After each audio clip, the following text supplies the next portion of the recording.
in everyone who occupies this flesh, there's a time when they're not aware of what's going on around them. They don't know what's going on around them. There's a time when they have to sleep. I mean, just that you say, well, that's a very natural function. It's still a reality. We'll find throughout scriptures that this is a time in which Satan worked. It's like Satan does his best work at night while men are sleeping. Amen. This is when Satan finds an opportunity. You see, Satan doesn't sleep. He doesn't slumber. He's always looking for an opportunity. The enemy didn't come in the middle of the day while the workers were wide awake and very attentive. These workers, they were asleep while men slept. His enemy came and sowed tares among the wheat and went his way. This is what happened. We're not philosophizing here. There was a time when these men were not aware and the enemy snuck in. The next morning, they did not know what had happened. I mean, it took some time for these blades to come up and this fruit to be on there. They thought the whole time this was a wheat field. Well, they were just deceived, weren't they? They thought something that wasn't really true at all. Why? Because they were asleep. They didn't see what happened. They weren't aware of what had happened. We have a high priest that's aware of what happened. We have a high priest that knows everything. He knows the hearts of men. We've already listened to this today. He knows. You can't get away with anything with him. He knows all things. This is exactly the one we need. See, we need him to be watching over the field, to know what's going on. Satan, the person doesn't have to be physically asleep to be unaware. I mean, there's times in all of our lives when we just weren't paying close enough attention and something happened. Well, it isn't that we were like bad. Man has an infirmity. You can't have the kind of focus that's required to watch over this field. And that's my main point. Remember the night that Jesus was betrayed? Now, all the disciples were in this upper room. Remember this night? And he said, one of you is going to betray me. And they all said, is it I? And right in front of them, he dips the sop and he gives it to Judas. And then he goes out and they think, well, he's gone out to buy some food or something. Right in front of them. But they didn't know what was going on. They didn't understand. Jesus understood. He knew exactly what was going on. He even said, he it is to whom I shall give the sop when I have dipped it. And when he had dipped it, he gave it to Judas. So right in front of them, they saw this, but they didn't make the connection. I mean, they weren't physically asleep, but they weren't aware. They weren't aware. Later on, when they were in the garden, remember they were in the garden? And he took 3 of them, a little bit further than the other ones, left them behind, brought them a little bit further up, and he asked them, he said, my soul is exceeding sorrowful even unto death. Tarry here and watch with me. Now he's asking these 3 to watch, be more attentive now. He knows the others are going to be sleeping. You watch and be more attentive. I'm going to go on just a stone's throw away. Now I'm going to pray. And you watch with me just for a while here. And he goes on. Remember, he prays. And he comes back, and they were asleep. Why?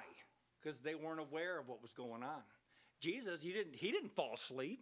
Jesus wasn't falling asleep. Why? Because he knew what was going on around him. And I'm only making this point because, see, you don't have to be asleep to be unaware.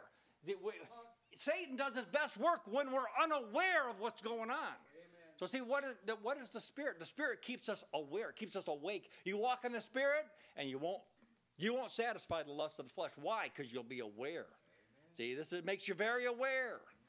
And so, but see, these men were not aware. Now, while men slept, his enemy came in. See, now, ultimately, we know that Jesus has destroyed the works of the devil, but he's still working down here.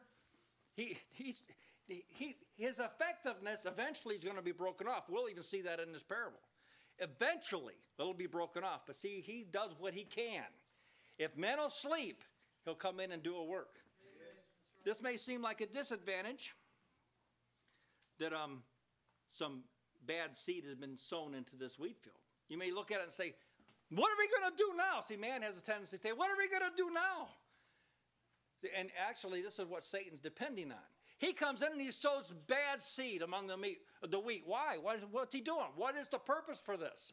He's wanting for God to disavow the field and walk away. Say, can't be salvaged. But this is not the case at all. God's going to prove through this act, he could have stopped him from sowing seed. We know this. God could have stopped Satan from sowing the bad seed. He wasn't unaware of what was going on at all. He said, an enemy's done this. He knew what happened. Why did he let Satan do that? Because he's going to prove that his wheat are superior to the tares. He's going to prove it before this is over with, that the tares cannot keep the wheat from coming to maturity. It can't happen. God's word's in them. See, it's his word that's living and active, and he's in them, working both to will and do of his good pleasure. He's going to prove that his people are superior to the people of Satan. The seed, the good seed, are the children of the kingdom of God. Now, whatever people may think of this parable, you got to come to this conclusion. The good seed are the children of the kingdom. That's what they are. They're not anything else. They're not anything that's less than that. This is what the good seed is. Now, the question is whether or not we're one of the good seed. It begs the question, am I one of them? There's only two classes of people that are pictured here. There's good and there's bad. There's wheat and there's tares. The question that's begging itself is, where do I fit into this? He doesn't ask them. He doesn't take a poll and say, do you want to be a wheat or do you want to be a tare? That isn't what this parable portrays at all.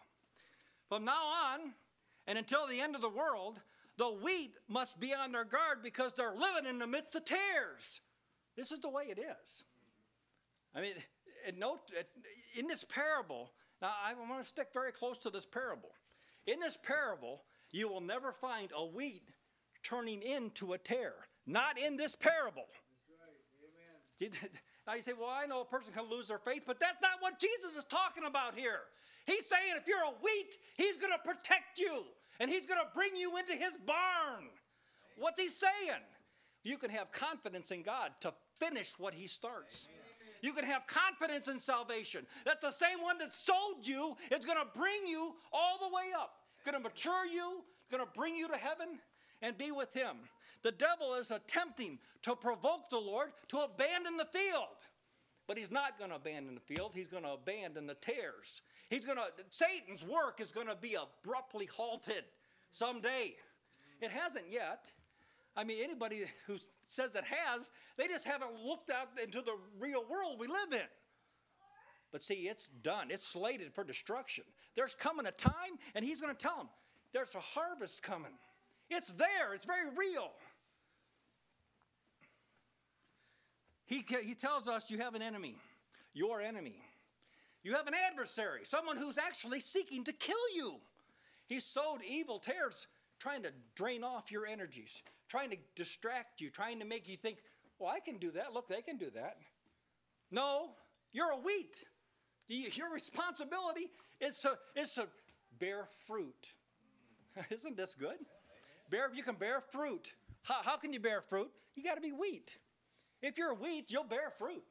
So much so that, I don't know if you've considered this before, but the real test of a tree is when it has full of fruit. The tree never weighs so much as when it's full of fruit. I mean, then the branches are really going to be tested.